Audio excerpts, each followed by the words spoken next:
Hey everybody, and welcome to a special episode of Chibi No Podcast. This is Diego, aka Mr. Mister, and what we're doing right now is we're just going to do a little breakdown of the Spider-Man Far From Home trailer that released a little under an hour ago at 7:30 MST my time. So yeah, let's just do a little bit of a breakdown of what we see. It's just amazing trailer, by the way. Anyways, it's just freaking amazing. Just what they did in the special little nods to previous films and series in general. So let's just go about it. Let's just break down some parts that I was able to see here and there and what we can make of it. So let's just watch the trailer here. So let's stop here at 8 seconds. You see Peter and MJ are on the top of the school, the roof of the school. So Peter's chilling there, and he's he seems tired because obviously people know who he is, and it's kind of it's getting to him. He's exhausted. He doesn't want the attention. Peter Parker does not like the attention. Spider-Man, I guess, does in his different iterations, but this one, yeah. But it's cool, so he's just kind of doing his thing. So moving forward, it just kind of gets you set up for what's going on throughout this movie, because we already know people know who Spider-Man is. So down at 27 seconds, we see that Peter is in the NYPD, and the police or some other person, I don't know what the badge said on the thing, it's on the guy who's talking to him, but he's in handcuffs, and he's basically telling him that he didn't kill Mysterio, and he said the drones killed him. But it's funny because the agent, we'll call it an agent, said that those are his drones because obviously Tony Stark gave it to him at the end of the Far From Home, or in the Far From Home movie. So yeah, it's cool. It's interesting. We might see who a lawyer might be, aka Daredevil. Who knows? So let's go forward a little bit. So at 39 seconds, we see Peter walking to school, and there's protesters here and there, like people are upset, and I wonder why, because I mean Mysterio wasn't that good of a person. He wasn't like this American hero, I guess, but what was interesting was you see the protester with a poster and it says devil in disguise, and I wonder why why they think that. It's just interesting. So I don't know, I digress. So a lot of other things keep going further for a good bit. They're just filler scenes here and there, in my opinion, but they're still really good. It gets you hyped up. And then at the minute 2 seconds, you see Peter kind of before that he gets kind of tired of everything, and you can see he kind of needs help from somebody, so he goes and visits Doctor Strange's home. And what's funny is like a minute 4, there's snow inside his house. I don't know why, don't ask me, I don't know the lore on that, but it's interesting. It seems like Doctor Strange is kind of set with the snow because he's dressed up and all bundled up and warm. And so it cuts to another scene right after where he's asking, and well, before that happens, I can't remember his assistant's name, but he asks Doctor Strange to well, hold on, let's backtrack. So after that, at 1:15, we see Peter in a black suit, which I thought was maybe like a Venom style suit, but it has gold accents around his gauntlet area, I guess it would be. And at first when I saw this, I thought he was running through a school, but it looked like it was kind of like a shelter or something, because we saw adults and people looking homeless. So I wonder what's going on. Something's happening where he's running through something. So there's obviously bad stuff is happening because he's in the spider suit. And then what was cool, in a minute and 19 seconds, Peter is in West 33rd Street, and in the comics in 34th Street, that's where Mysterio, well, what's his name? Mysterio, Quentin Beck lived on 34th Street down near the river. So there's something going on with there. So Mysterio's still troubling Peter even after death. It's kind of funny. So let's move on a little bit further. In the minute 19 second, well, I already got to that part. At the minute 1:22 second mark, this is where I was trying to catch up on, but Peter asks Doctor Strange if it's possible to wipe everybody's memory of him being Spider-Man, and Doctor Strange is he's like, sure, basically, but he's told by his assistant, that one guy, don't cast a spell. Obviously, there's some kind of reason, because if you're wiping everybody's memories, that's a lot of people, 7 billion people on this planet who possibly knows who Spider-Man is. So that's not going to be an easy spell to do. And so we see this happen, and here he's trying to wipe the memories, and Peter's like, wait, so everyone's gonna forget, his Aunt May, MJ, and his buddy. So he's trying to like talk to Doctor Strange, like, can you take them out of the equation of the spell?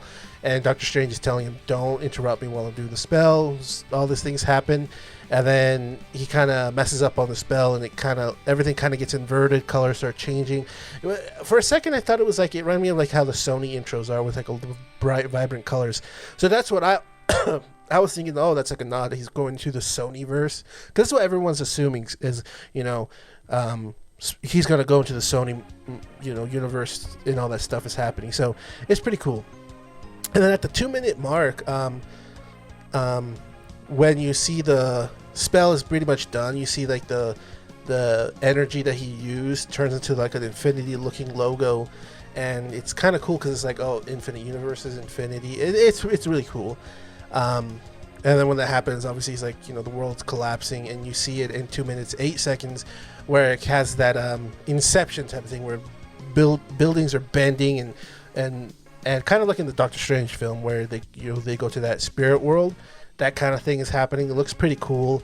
And then at 2 minutes 12 seconds, you see a better shot of it, because it's kind of going through a black hole. All the buildings are sinking in, and it's just really cool. And then at 2 minutes 14 seconds, for some reason, at that specific spot, they decide to change for a couple seconds. It's nighttime, and you see electricity. It could be Electro, because that we were told Electro could be there, destroying vehicles. And what's funny is you see a Daily Bugle van is on the right side of it. It's pretty cool. So yeah, and then let's move forward. In the 2-minute 18 scene, it's a train scene, and it was funny because you can't, if you grew up watching the original Spider-Man from the early 2000s.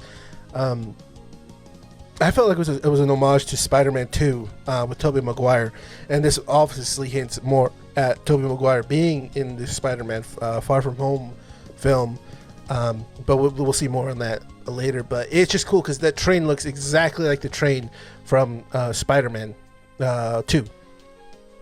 And so we go forward a couple seconds. At 2 minutes 22 seconds, Doctor Strange pushes Peter's spirit out of his body, but he has this box. I don't know what that box is. It's pretty interesting. I don't know what it does, what it could be used for. It's something important, obviously, or to Peter it could be important. But yeah, so we're curious about it. And then at 2 minutes 24 seconds, you see the second costume that Peter's wearing out of his original one, and that's the Iron Spider suit. It's just decked out, looks really cool, looks vibrant, and this all hell. And then you're going through other scenes, and you see like I guess you would think a SWAT that has their guns pointed at Happy. It's kind of intense. And then you see Peter walking, and then you see kind of like somebody break through the dimension, and it kind of it looks like Venom. That's how I feel. It looks like Venom, but it wouldn't make sense for Venom to be a bad guy unless it's just a symbiote. Who knows? But it's pretty cool. That's at 2 minutes 26 seconds. And at 2 minutes 27 seconds, we see the black spider suit, and it looks more like the Spider-Man 2 suit with electricity.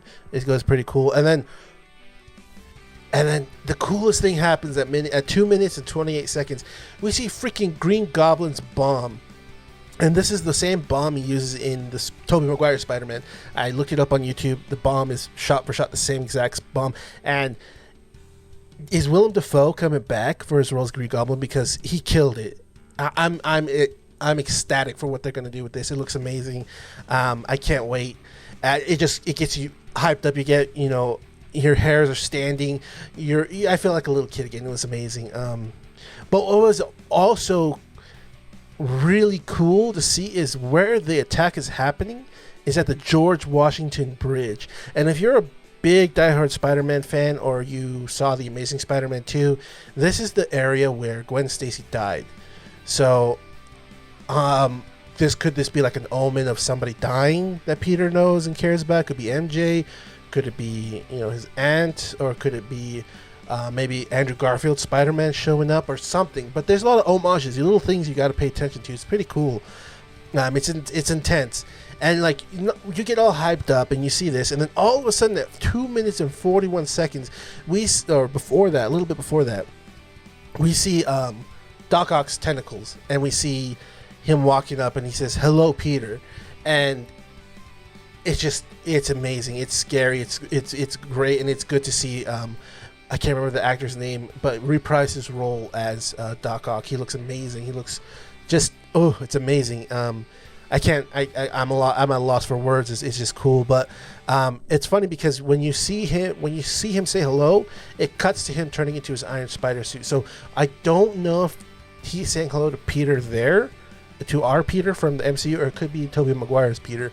I do not know, because obviously you know how cinematography goes with the cuts and try to get people into it and try to get people to trick you. But yeah, like just this whole trailer was amazing. It's a little bit under 2 minutes and 45 seconds. Well, let's see, 2 minutes and 50 seconds total. But then it tells you the release date is December 17th. I cannot wait. There's more to come. Obviously, we might get another trailer, maybe commercial trailer for like the TV. Maybe it's August, so we're at the end of August, so we might get something maybe end of October. So yeah, just tell me what you think. Tell me if you saw things I couldn't see, if you spotted them, and just let me know down in the comments how excited you guys are for this film, because I'm ecstatic. Leave a like down in the comments. Leave a like, and if you want to, say a comment. Let me know if I'm right or wrong, or if I missed anything, etc., etc. All right, guys. This is Diego, Mr. of Chibi Podcast, and I'm out.